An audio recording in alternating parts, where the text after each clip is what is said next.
Que la paix du Seigneur soit avec nous tous. Vous savez, ce petit test de première fois, ça enlève toujours un peu la pression. Amen. Alors que le Seigneur nous bénisse, l'Église de Jésus-Christ. C'est vraiment, je sais que tous les prédicateurs, ou généralement presque tous les prédicateurs le disent, que c'est un privilège. Mais vous savez, je ne vais pas m'attarder là-dessus, mais c'est une grâce de me tenir devant vous pour apporter la parole du Seigneur. Je le fais en toute humilité parce que c'est une grande responsabilité d'avoir la parole de ce Dieu si merveilleux à vous communiquer. Et merci aussi au corps pastoral, merci à toute l'Église de nous avoir accueillis parmi vous, d'avoir intégré notre petite famille dans la grande famille de Bethesda. Amen. Alors sans plus tarder, je vais vous inviter à vous lever. C'est tout simplement un signe de respect pour la parole de Dieu qu'on va lire. Et on va lire aujourd'hui dans Apocalypse chapitre 4. Apocalypse chapitre 4. Ça ne devrait pas être trop difficile à trouver. C'est le dernier livre de la Bible.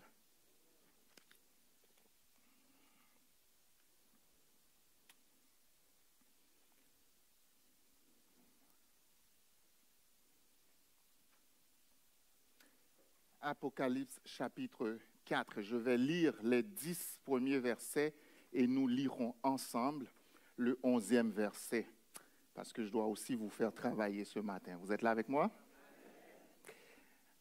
Après cela, je regardai, et voici une porte était ouverte dans le ciel. La première voix que j'avais entendue, comme le son d'une trompette, et qui me parlait, dit, « Monte ici, je te ferai voir ce qui doit arriver dans la suite. » Aussitôt, je fus ravi en esprit. Et voici, il y avait un trône dans le ciel. Et sur ce trône, quelqu'un était assis. Celui qui était assis avait l'aspect d'une pierre de jaspe et de sardoine. Et le trône était environné d'un arc-en-ciel semblable à de l'émeraude. Autour du trône, je vis 24 trônes, et sur ces trônes, 24 vieillards assis, revêtus de vêtements blancs, et sur leurs têtes des couronnes d'or. Du trône sortent des éclairs, des voix et des tonnerres.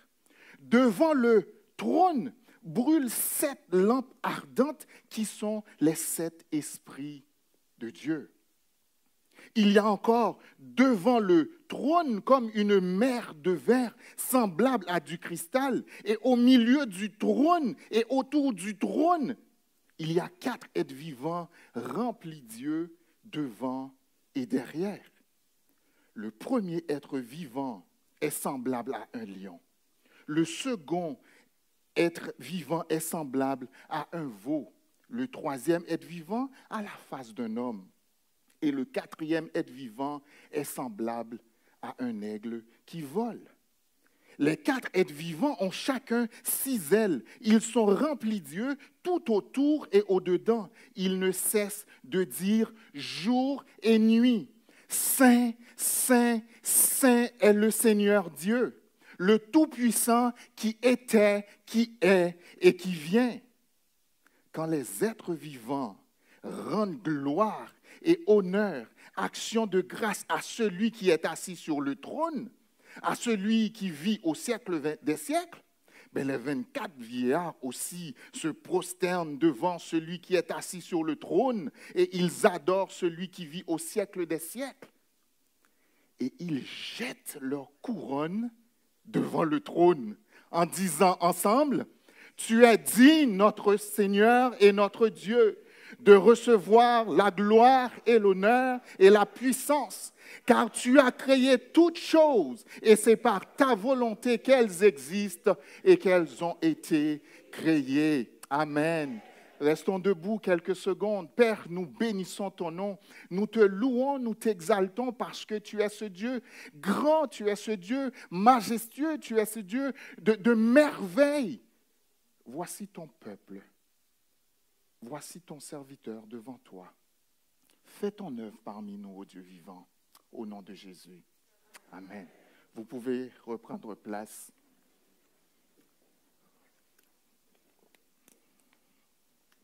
Nous allons continuer ce matin avec notre thème annuel qu'on développe qui est la volonté de Dieu. Merci beaucoup. Bien-aimés frères et sœurs, le Dieu que nous servons est un Dieu souverain. Amen. Et parce que c'est un Dieu souverain, sa volonté est souveraine. Et ce matin, on va voir cette question à partir du texte qu'on vient de lire. Pourquoi la volonté de Dieu est-elle souveraine?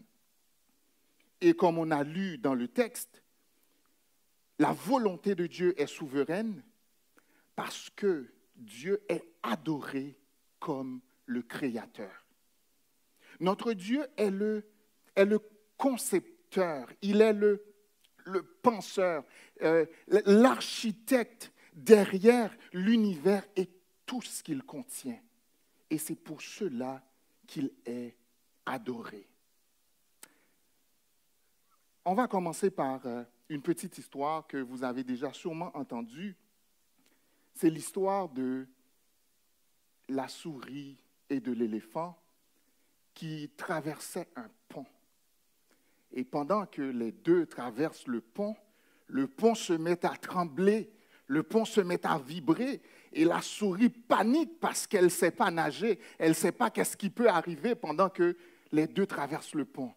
Et là, les deux arrivent de l'autre côté du pont, et là, la souris qui tremblait comme ça se peut pas, regarde l'éléphant et hein, éléphant, quand on traversait le pont, tu sentais comment nous faisions vibrer le pont, hein?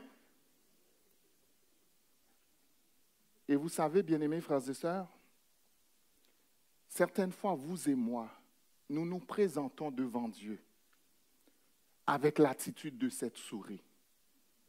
Nous regardons Dieu et nous faisons comme si ce n'est pas en notre capacité que nous passons à travers les tremblements de la vie.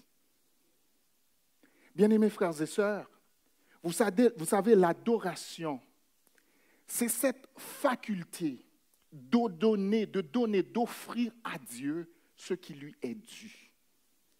C'est lorsque le tout petit, celui qui est très petit, en l'occurrence vous et moi, réalise notre petitesse et que là on se présente devant celui qui est immensément grand.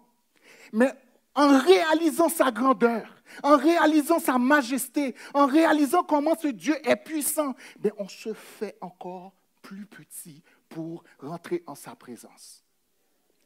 Je ne sais pas dans quelle attitude que vous rentrez en la présence de Dieu. Je ne sais pas comment que vous le faites. Mais à chaque fois que nous avons à rentrer dans la présence de Dieu, bien-aimé, réalisons comment ce Dieu est grand et comment aussi notre attitude doit refléter sa grandeur, comment notre approche doit vraiment laisser voir à quel point que notre Dieu est grand. En même temps aussi, notre approche doit démontrer comment nous, on est petits en présence de ce grand Dieu. Et c'est sur quoi je vais attirer votre attention dans le chapitre 4 que nous venons de lire. Nous allons voir une scène que Jean, l'apôtre Jean qui a écrit ce livre, qu'il décrit dans le ciel. On va voir rapidement 3 points. Il nous présente l'adoré, donc celui qui est assis sur le trône. Il nous présente aussi quelques adorateurs, donc ceux qui offrent l'adoration. Et bien évidemment, le contenu de la raison de l'adoration, ou si vous voulez, la raison de l'adoration. Donc, j'en ai pas pour longtemps, à peu près 2 heures de temps, ça va être fait, OK? Je savais que vous allez aimer ça. Dimanche passé, on a fini plus tôt, n'est-ce pas? Il faut équilibrer les choses. Amen? Il n'y a pas à répondre.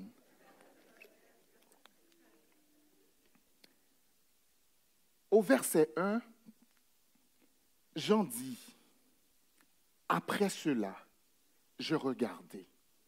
Et voici une porte était ouverte dans le ciel.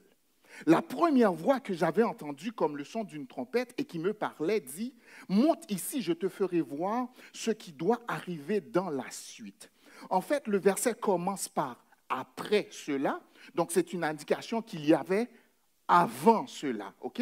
Et le même verset aussi finit par « après cela ». Une traduction très littérale dirait ça commence par après ces choses et ce qui doit arriver aussi après ces choses. Donc, ce pronom démonstratif fait référence à tout ce qui se déroule dans les premiers chapitres du livre, où il est question des événements passés. Donc, quand je parle d'événements passés dans l'histoire, bien évidemment, de l'Église, aussi dans les 3 premiers chapitres, on a les événements des choses présentes, du temps de Jean jusqu'à encore aujourd'hui.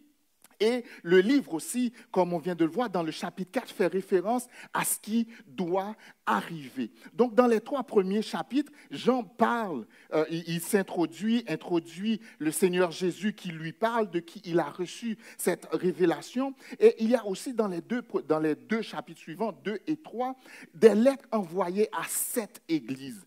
Les 7 églises, bien-aimés frères et sœurs, ce n'est pas qu'il y avait 7 églises à cette époque-là, c'est que ces 7 églises sont une représentation de l'Église, en fait, grand E, de Jésus-Christ. Et nous vivons encore dans l'ère, dans le temps de l'Église, et nous pouvons nous inclure parmi ces 7 églises-là. Donc, en disant après cela, Jean veut attirer l'attention de ses lecteurs sur ce qui va se passer après le temps de l'Église, lorsque l'Église ne sera plus là. Donc, qu'est-ce qui va se passer dans le ciel? Donc, il attire leur attention sur une saine adoration constante, permanente, qui a lieu dans le ciel. Et il dit, la première voix que j'avais entendue comme le son d'une trompette. Et là, il fait référence à la voix qu'il a entendue au chapitre 1, le verset 12. Apocalypse 1, verset 12. Donc, il dit, « Je me retournai pour connaître quelle était la voix qui me parlait. Et après m'être retourné, je vis 7 chandeliers. » Donc déjà, en recevant la révélation, il a entendu cette voix-là, et c'est à cette voix qu'il fait référence. Et au verset 18, maintenant, on va savoir c'était la voix de qui. Apocalypse 1, verset 18, la voix va dire, « Je suis le premier et le dernier, et le vivant. J'étais mort, et voici, je suis vivant au siècle des siècles. Je tiens les clés de la mort et du séjour des morts. » Donc c'est la voix de nul autre que notre Sauveur et Seigneur Jésus-Christ. Donc Jean nous fait comprendre qu'il y a cette voix qui résonne dans le ciel. Et c'est la voix de notre Sauveur et Seigneur Jésus-Christ qui sonne déjà comme une trompette. Donc vous pouvez associer ça à la voix que l'apôtre Paul va parler quand il va dire « Au dernier jour, nous entendrons une trompette et les morts en Christ ressusciteront. » Donc, on sait déjà maintenant de quelle voix il est question. Donc, qu'est-ce qui va arriver maintenant après cela? Au verset 2, bien-aimés frères et sœurs, Jean nous dit maintenant, lui, il est ravi en esprit. Donc, Jean n'est plus dans son corps humain, mais il est vraiment en esprit et maintenant, il peut observer, il peut contempler ce qui est en train de se passer dans le ciel. Et le texte nous dit, la première chose que Jean va nous déclarer qu'il voit, c'est que dans le ciel, il y avait un trône. Un trône. Bien-aimés frères et sœurs, en lisant le texte, si l'apôtre Jean était à côté de moi, je dirais, « Mon cher Jean, tu me donnes beaucoup de problèmes. » J'ai eu des difficultés à comprendre Jean, pourquoi Jean parle. Et la première chose qu'il décrit, c'est un trône. Je me suis dit que l'apôtre Jean, en fait, sait qu'est-ce qui se passe sur la terre. Il sait à quel point que l'Église, dont les 7 auxquels il a écrit, l'Église est en train de souffrir. Il sait à quel point que les croyants sont affligés, sont persécutés par l'empereur de l'époque, comment la vie sur terre est remplie de problèmes, de calamités, de maladies. Il sait comment la pauvreté fait rage. Il sait comment la violence et l'insécurité augmentent partout. Il sait comment les humains sont égoïstes, avides d'argent, comment les humains sont vantards, prétentieux, comment nous parlerons plutôt de Dieu d'une manière injurieuse et n'auront pas d'égard pour nos parents. Ils seront ingrats, dépourvus de respect pour ce qui est sacré. Nous sommes sans cœur, les hommes sont sans pitié, calomniateurs, incapables de se maîtriser. Les hommes sont cruels, les hommes sont criminels, les hommes sont ennemis de bien. Nous sommes emportés par nos passions. L'être humain est enflé d'orgueil. Ils sont prêts à tout pour trahir. Et nous aimons, l'être humain aime le plaisir plus que Dieu. Et là, Jean parle aux êtres humains, il dit, dans le ciel, il y a un trône. L'apôtre Jean sait que l'Église est aux prises avec tout cela, avec ce que l'être humain est. Je m'attendais peut-être qu'il dit, OK, bon là, vu que vous êtes en train de souffrir, vous êtes persécutés, oh regarde, dans le ciel, je vois Jean-Baptiste. Oh, je vois Étienne, tous ceux qui ont été martyrisés pour la cause de Christ. Mais non. Jean déclare, dans le ciel, il y a un trône. Oui, c'est difficile pour l'Église, mais l'attention de l'Église doit être focalisée sur rien d'autre que le trône et celui qui est assis sur le trône. Est-ce que l'Église est avec moi? La terre peut vivre n'importe quelle atrocité. Il n'en demeure pas moins que dans le ciel, il y a un trône. Et sur ce trône, quelqu'un est assis. Et ce n'est pas juste qu'il y a un trône dans le ciel. Il prend le temps maintenant, dans tout le livre de l'Apocalypse, 47 fois on trouve le mot trône. Et dans le chapitre qu'on vient de lire, et vous avez senti l'insistance que je mettais sur le mot trône, ce mot est répété 14 fois dans ce chapitre. Donc Jean n'est pas juste en train de nous dire qu'il y a un trône dans le ciel, mais il martèle par-dessus pour que ça rentre dans la tête de ses lecteurs qu'il y a un trône dans le ciel. Et il le dit, sur ce trône, quelqu'un est assis. Et le trône était environné de 24 autres trônes, autour du trône, devant le trône, à côté du trône, au milieu du trône. Trône. Mais pourquoi, bien-aimés? La réponse est simple. C'est parce qu'il y a un trône dans le ciel. Jean est en train de dire à l'Église de Jésus-Christ, aux fidèles qui sont persécutés et à Bethesda, certes qu'il y a les afflictions et les souffrances humaines, mais sachez qu'il y a un trône de beaucoup plus excellent. Et quand on observe le ciel, ne serait-ce que pour une seconde, on ne peut pas passer à côté de ce trône-là parce qu'il est merveilleux, parce qu'il est grandiose, parce que celui qui est assis dessus, c'est le roi des rois. Notre Dieu est assis sur ce trône et il est en commande. Et il contrôle. Et il gouverne. Rien n'échappe à la volonté de notre Dieu. Bien-aimés frères et sœurs, il dirige à partir de ce trône. Et d'éternité en éternité, il est sur ce trône. J'aime le psaume, ce que le psalmiste dit dans le psaume 103, le verset 19, à partir plutôt du verset 19. Psaume 103, verset 19, les textes déclarent « L'Éternel a établi dans les cieux. » On arrête ici. L'Éternel a établi son trône dans les cieux. Donc c'est de son propre gré, c'est de son propre chef. C'est lui qui a décidé ce trône-là, c'est là que je vais le placer. Notre Dieu n'a pas été élu, il n'a pas été voté, il n'a pas hérité ce trône. C'est lui qui a décidé que c'est là que je vais placer mon trône. Et le texte continue pour dire, et son règne domine sur toutes choses, comme j'aime dire, si c'est une chose, Dieu domine par-dessus. Oh, bénissez l'Éternel, verset 20. Vous ces anges qui êtes puissants en force et qui exécutez ses ordres en obéissant à la voix de sa parole. Bénissez l'Éternel, vous toutes ses armées, qui êtes ses serviteurs et qui faites sa volonté. Bénissez l'Éternel, vous toutes. Est-ce qu'il y a déjà des œuvres de l'Éternel dans la place ce matin? Bénissez l'Éternel, vous toutes ses œuvres, dans tous les lieux de sa domination, mon âme. Bénis l'Éternel. Dans tous les lieux de sa domination. Je vais m'arrêter ici, puisqu'aujourd'hui, c'est le dimanche de la famille. Est-ce que Dieu domine chez toi? Est-ce que Dieu a son trône dans ta demeure, dans ton foyer? Est-ce que Dieu domine sur ta vie en tant qu'individu? Vous savez, là, il y a un trône, il y a nécessairement un adoré. Là où il y a un trône, il y a aussi un adorateur. Il y a nécessairement une adoration. Et l'adoration, maintenant, a un contenu. Mais tout ça pour vous dire maintenant, dans ma maison, je peux décider que c'est moi qui suis sur le trône. Donc, qui est adoré à la maison? Qui est placé au-dessus de tout sur la famille?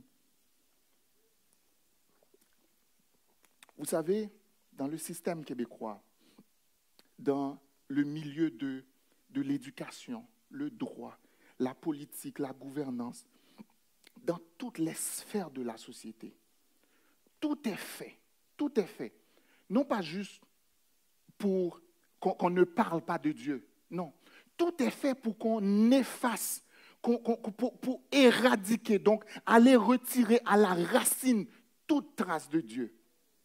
Mais vous savez quoi? La nature a horreur du vide. Tu enlèves Dieu, quelqu'un d'autre entre.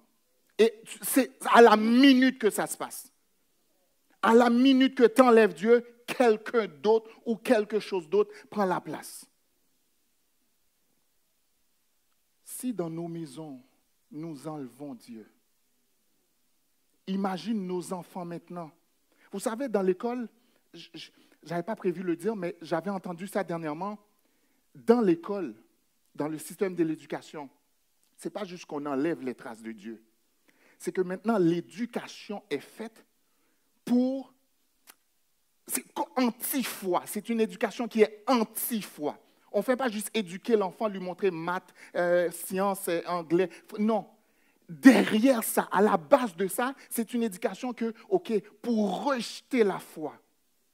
Et un enfant de son secondaire, du primaire au secondaire, passe environ 14 000 heures à l'école. Donc, oui, 14 000 heures.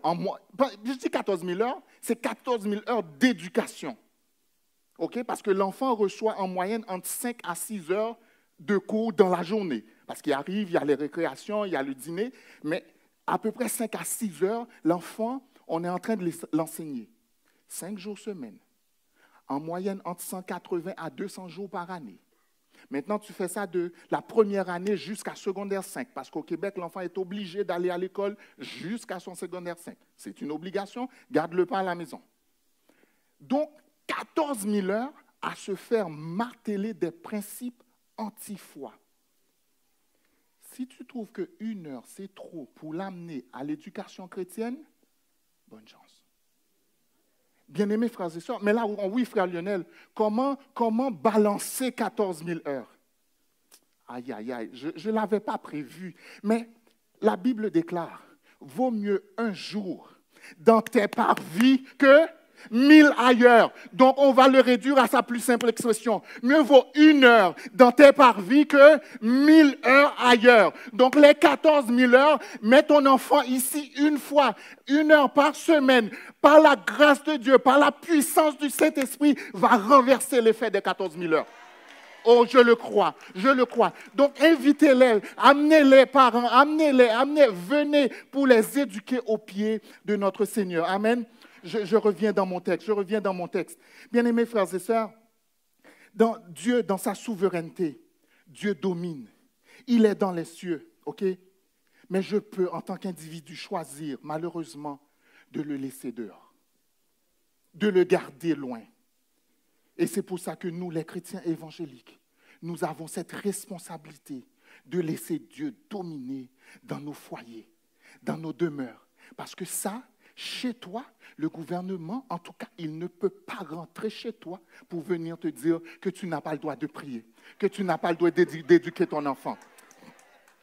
Au verset 3, maintenant Jean nous présente l'adoré, celui qui fait l'objet de l'adoration. Il dit, celui qui était assis avait l'aspect d'une pierre de jaspe et de sardoine, et le trône était environné d'un arc-en-ciel semblable à de l'émeraude. Oh, bien-aimés frères et sœurs, Jean n'avait pas de mots pour décrire ce qu'il voyait. Son vocabulaire devait peut-être être assez limité, mais voilà pourquoi, en tant que bon disciple de Jésus-Christ, Jean était appelé le disciple que Jésus aimait. Donc, il va utiliser la méthode que Jésus utilisait quand il voulait enseigner. Nous l'avons vu l'année passée.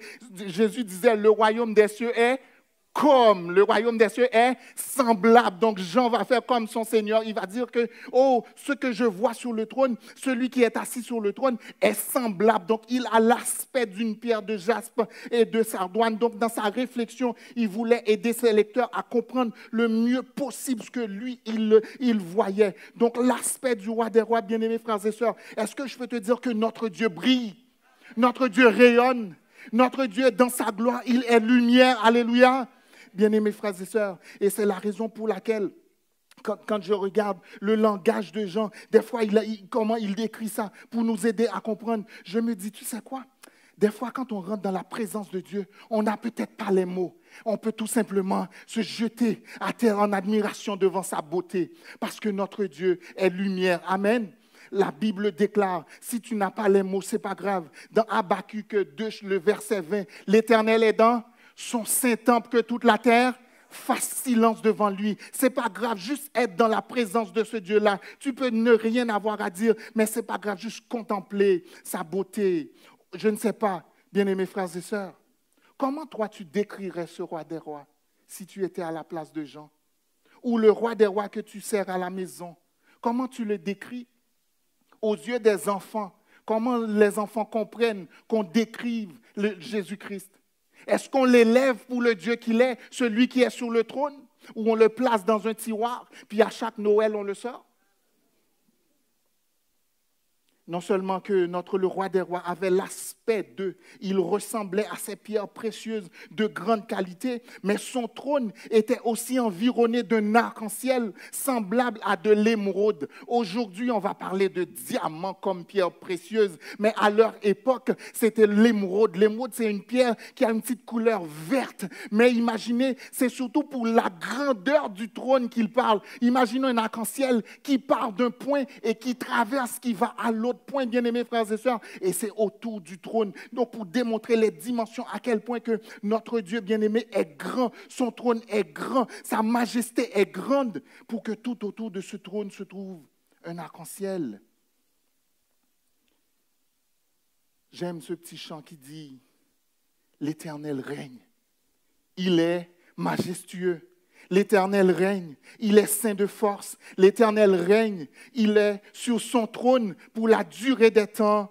Pour la durée des temps. Dieu est puissant dans les lieux célestes. Ses témoignages sont véritables. La sainteté convient à sa maison pour la durée des temps. Pour la durée des temps. Puissance et force sont dans son temple. Devant sa face, tout est splendeur. Famille d'un peuple, rendez-lui gloire.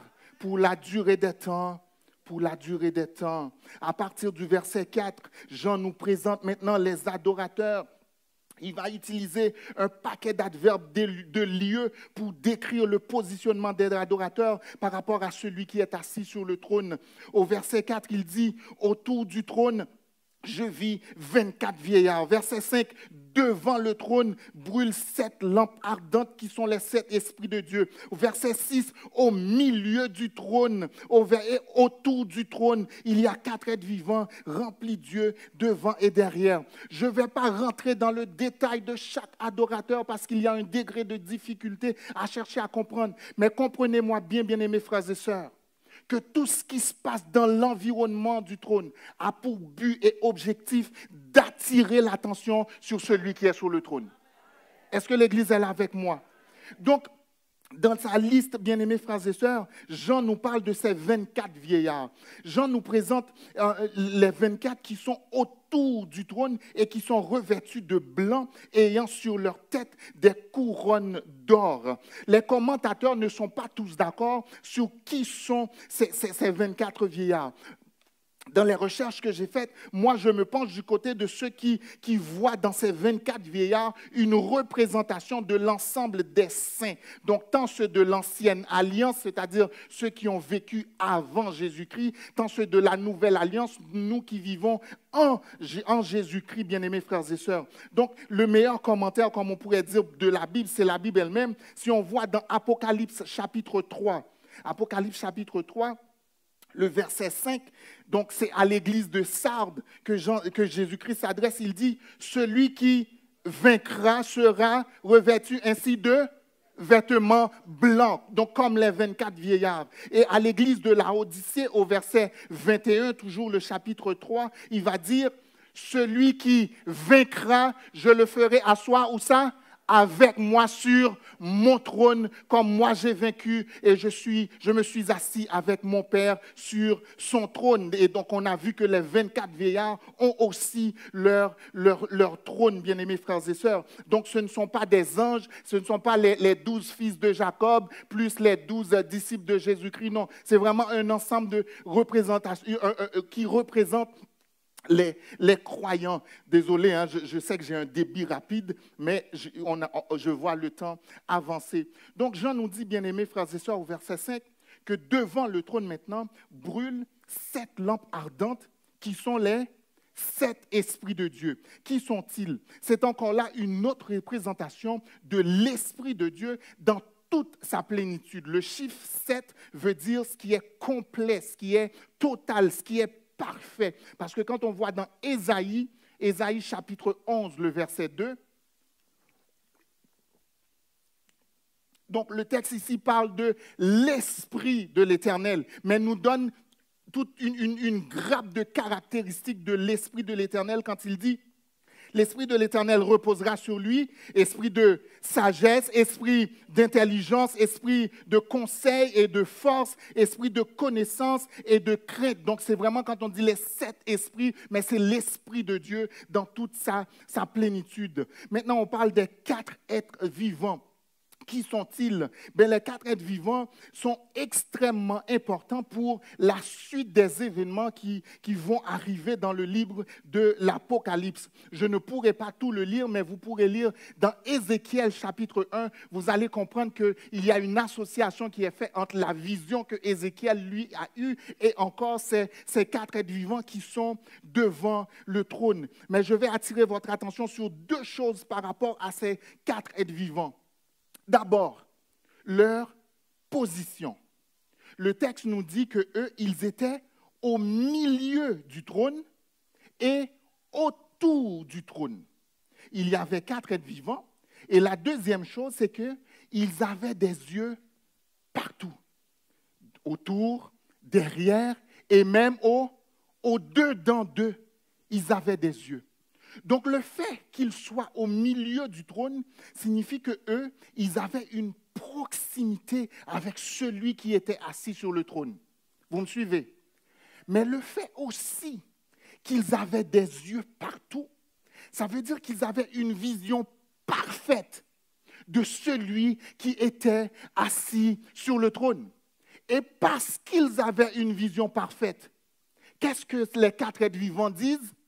Saint, Saint, Saint est le Seigneur Dieu, le Tout-Puissant, qui était, qui est et qui vient. Donc, parce qu'ils avaient une vision absolue de ce roi des rois, qu'est-ce qu'ils sont en train de faire? Ils chantent la sainteté de ce Dieu, bien-aimés frères et sœurs. Vous savez, c'est lorsqu'on a les yeux fixés sur Dieu qu'on peut découvrir à quel point que ce Dieu est saint. Et de toute façon, nous ne pouvons même pas le contempler avec les facultés humaines. Le jour, bien évidemment, viendra où nous serons semblables à lui parce que nous le verrons tel qu'il est. Au sujet de la sainteté de Dieu, John MacArthur dit que la sainteté de Dieu est le seul attribut de Dieu qui se répète 3 fois. car il constitue la somme de tout ce que Dieu est. Père, Fils et Saint-Esprit. Donc, ces adorateurs qui sont dans l'environnement du trône, ils sont là pour faire quoi? Pour adorer. Ils sont là pour faire quoi? Pour glorifier, pour chanter les louanges de celui qui vit au siècle des siècles. Et maintenant, le contenu, ou si vous voulez, la raison de l'adoration. Les versets 9 et 10, 9 et 10. Tu peux respirer. OK, tu peux prendre une gorgée d'eau.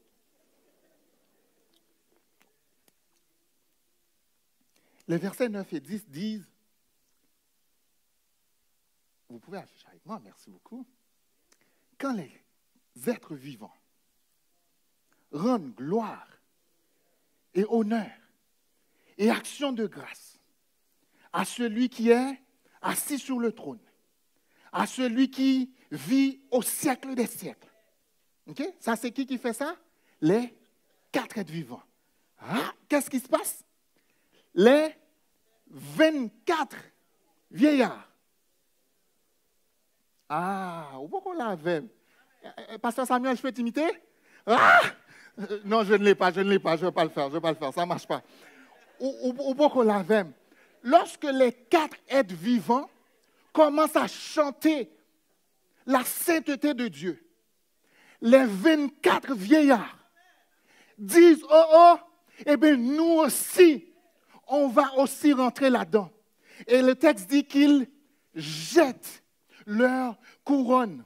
Est-ce que je peux te dire ce matin, si tu veux être un vrai influenceur, sois d'abord un adorateur. Oh, si tu veux être un vrai influenceur, sois un adorateur. Parce que quand tu commences à adorer, quand tu commences à te prosterner devant le grand Dieu, ceux qui vont être autour de toi, oh, ils vont être gênés.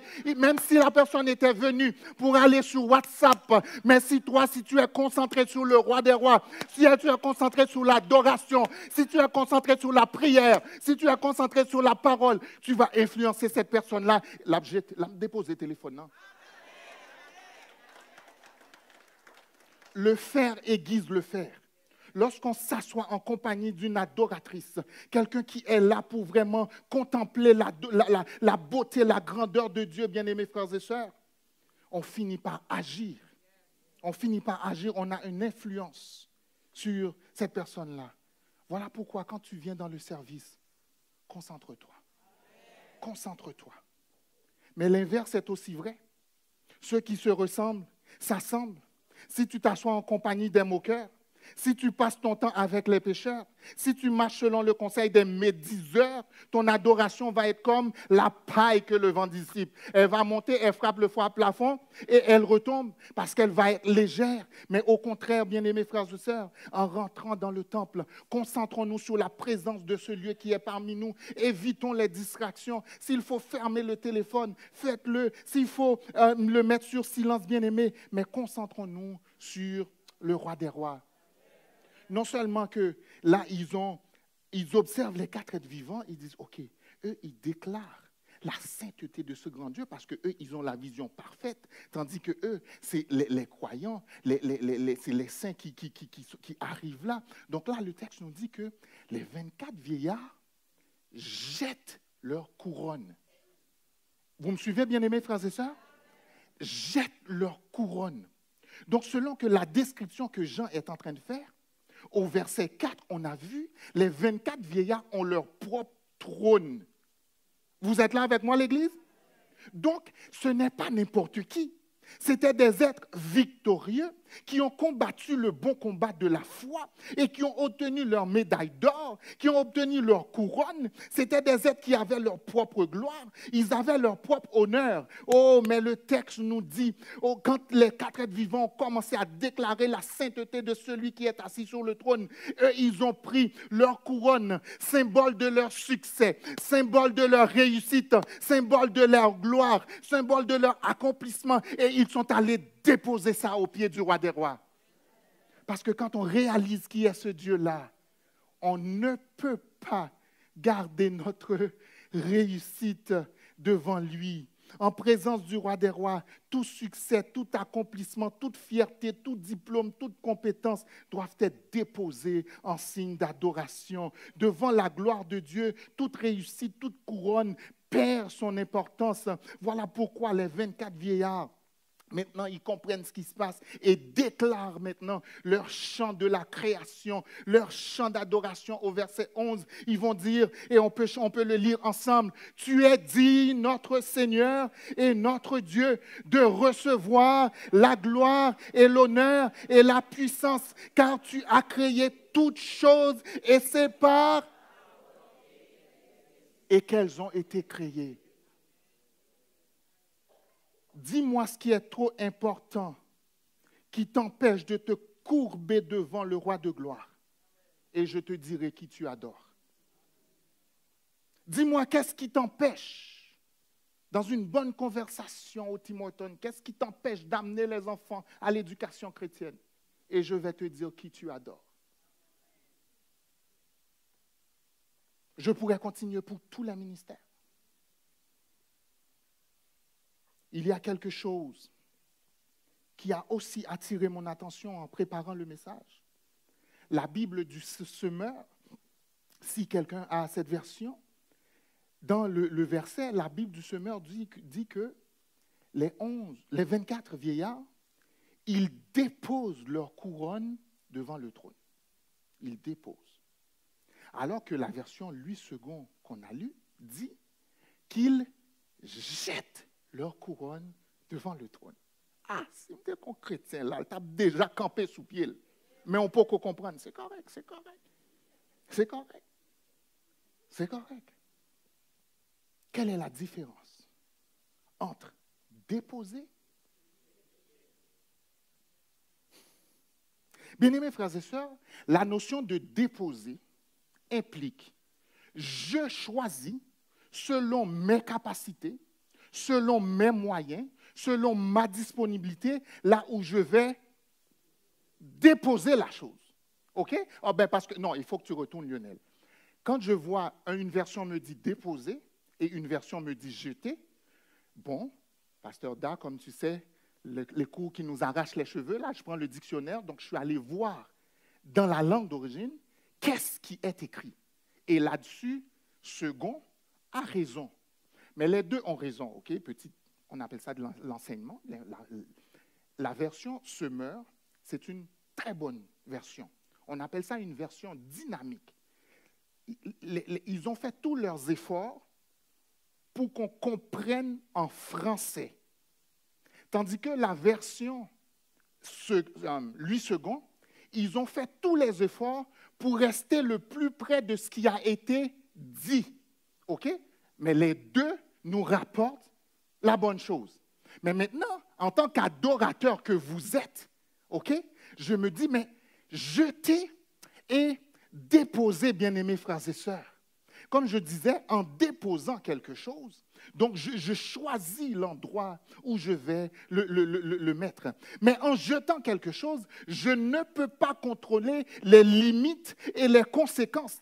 Donc le texte fait comprendre, lorsqu'un vrai adorateur adore en esprit et en vérité, celui qui vit au siècle des siècles, ce n'est pas le temps de mettre des conditions pour mon adoration. Lorsque moi je réalise ce que Dieu a fait pour moi, qui est ce Dieu-là? Je n'ai pas le temps pour contrôler la petite goutte d'adoration. Je vais baisser ma tête, je vais fermer mes yeux et je vais commencer à adorer. Je vais commencer à le louer. Je vais commencer à le psalmodier. Je vais commencer à l'élever selon l'immensité de sa grandeur, bien-aimés frères et sœurs. La notion de jeter, oui, implique d'adorer avec largesse, d'adorer sans limite, d'adorer sans contrainte. Si mon adoration tombe au pied du roi des rois, eh bien, sois élevé. Si elle tombe sur sa tête, sois couronné. Si elle tombe sur son cœur, gloire à toi, ô Dieu vivant. S'il y a une chose que je ne vais pas faire, c'est de limiter cette adoration que je te donne. Le chrétien qui dépose son adoration, il adore pareil. Sauf que le dimanche, il se lève, il arrive à 11h15, OK? Et puis, à 12h55, tac, tac, tac, tac, OK? Mais tandis que le chrétien, lui, qui jette son adoration, ce n'est pas une question de temps. Les lundis matins, quand il prépare le lunch ou quand elle prépare le lunch, elle est en adoration avec son Dieu. Les mardis, derrière le volant, elle est en adoration. Le mercredi, dans sa cellule, en adoration. Le jeudi, chez Maxi, en adoration. N'importe où qu'il est, il est en train de verser l'adoration sur la tête de son Dieu, bien-aimés frères et sœurs. Est-ce que j'ai un adorateur en ce lieu ce matin? Viens, ne tarde plus, adore. Viens, ne tarde plus, donne ton cœur. Viens tel que tu es, adore. Viens tel que tu es devant ton Dieu. Vous savez, vous et moi, en tant que, pour la plupart ou la grande majorité, en tant qu'Antillais, nous aimons ça adorer dans Timamite. Donc, dans un seau, on veut adorer avec restriction. On veut adorer selon ce qui frappe nos yeux. On remplit notre agenda et après ça, s'il reste du temps, on le donne au roi des rois. Mais Jean est en train de déclarer à son lectorat et à l'église de Bethesda que Dieu est assis sur le trône. Il est digne d'être adoré selon l'immensité de sa grandeur.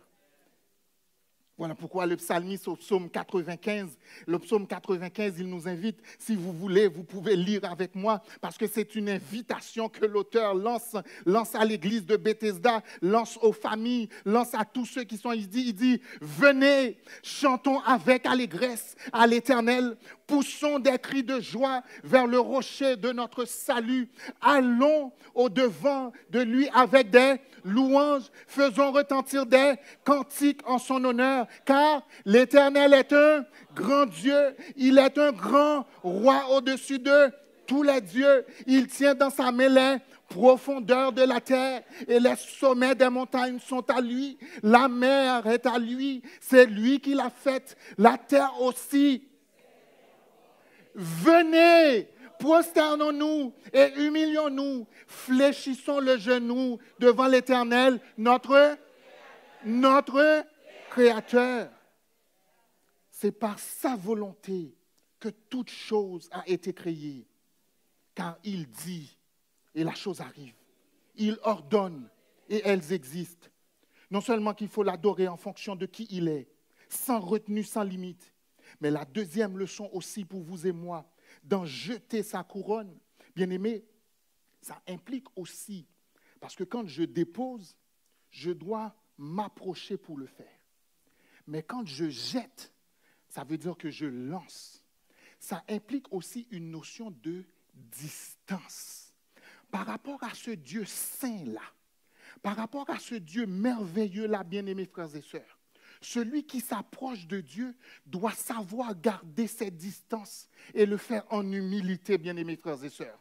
Oui, la Bible nous invite à nous approcher de Dieu, mais nous n'avons pas encore cette vision parfaite qui nous permet de voir. Nous sommes encore dans ce corps mortel qui est souillé et Dieu, en sa présence, il ne tolère pas la souillure. Voilà pourquoi, oui, viens tel que tu es avec ton adoration, mais fais-le en toute humilité.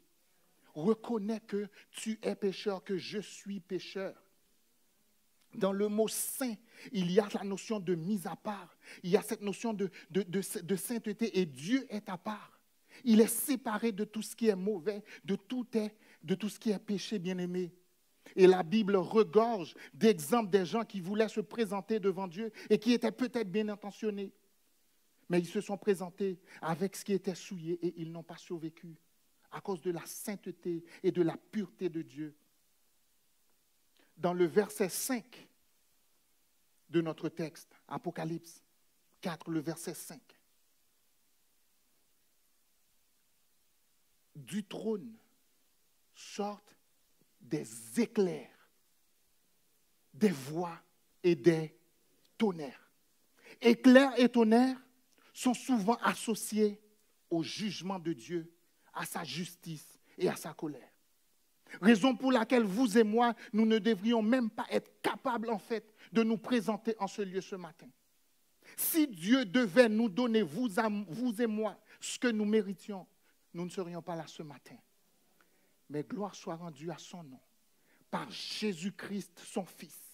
Dieu a déversé tout le châtiment, toute la colère que nous méritions sur la croix, il l'a déversé sur lui. Et c'est pourquoi maintenant Romains déclare, il n'y a donc maintenant aucune condamnation pour ceux qui sont en Jésus-Christ. La colère de Dieu nous a été épargnée parce qu'il l'a mis sur Jésus-Christ. Et vous et moi, nous avons accès à ce grand Dieu. Et c'est pour ça qu'il faut le faire avec distance, bien-aimés frères et sœurs. Jésus-Christ nous a donné accès à ce Père qui retient sa colère, qui retient sa condamnation. Et je termine avec ceci. Ce qui est très puissant et profond dans le texte. Le texte nous dit que au verset 10,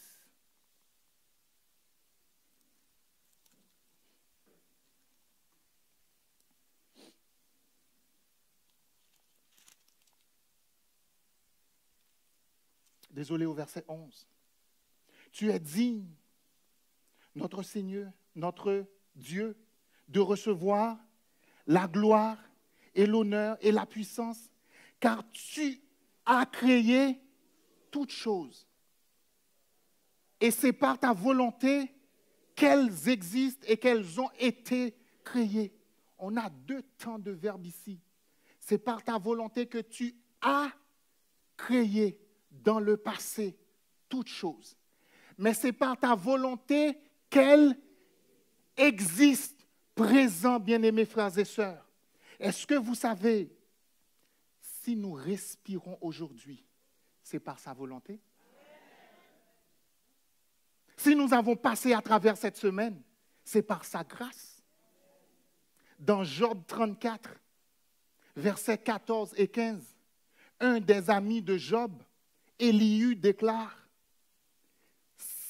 c'est-à-dire si Dieu était comme nous, égoïste, et pensait qu'à lui-même, s'il retirait son esprit et son souffle, toute chair périrait et l'homme rentrerait dans la poussière.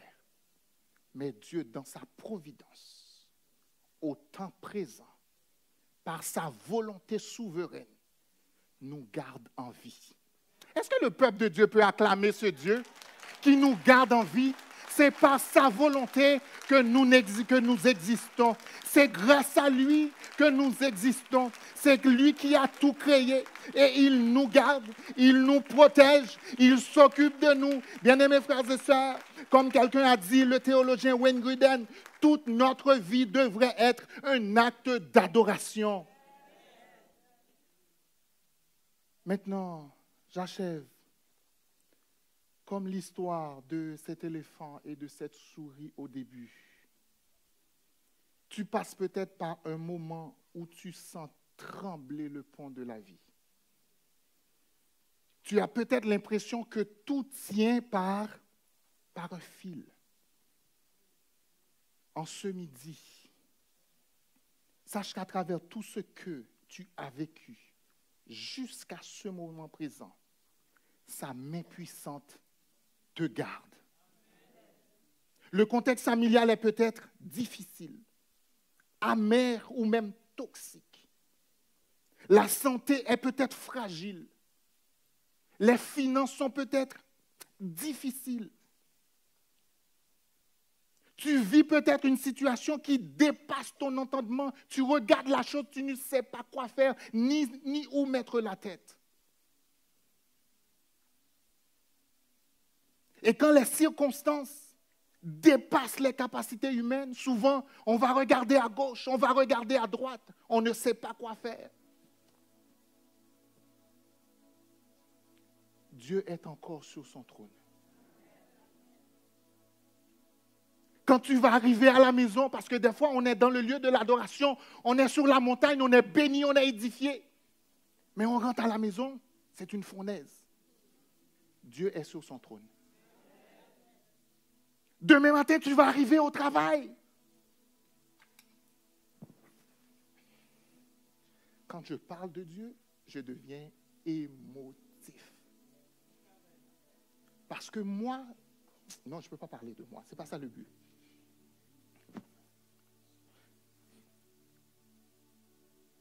Voici ce que Jésus-Christ va dire. Apocalypse 3, versets 20-22. Il dit, je veux être l'objet de ton adoration. Au lieu de te focaliser sur cette chose qui fait trembler ta vie, voici, je me tiens à la porte et je frappe. Si quelqu'un entend ma voix et ouvre la porte, j'entrerai l'endroit où qui a l'air d'une fournaise. Si c'est à l'emploi, à la job, il va rentrer. Il va s'asseoir avec toi. Il va souper avec toi. Et il dit, celui qui vaincra. Donc celui qui aura persévéré, celui qui aura gardé la foi. Parce que dehors dans le monde, bien-aimés frères et sœurs, ce n'est pas facile. Mais l'Église est dans le monde. Et Dieu nous a laissés ici dans le monde. Jean est en train d'écrire à une église qui est persécutée. Les gens sont tués juste à cause de leur foi. Gloire à Dieu, nous vivons quand même dans un pays libre. Nous avons encore ce privilège de pouvoir nous réunir, d'adorer notre Dieu. Mais je sais que les conditions peuvent être difficiles.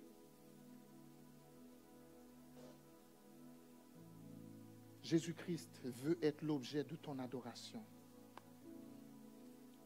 Si tu enlèves Jésus-Christ, si tu enlèves Dieu, il y a quelqu'un d'autre qui prend la place.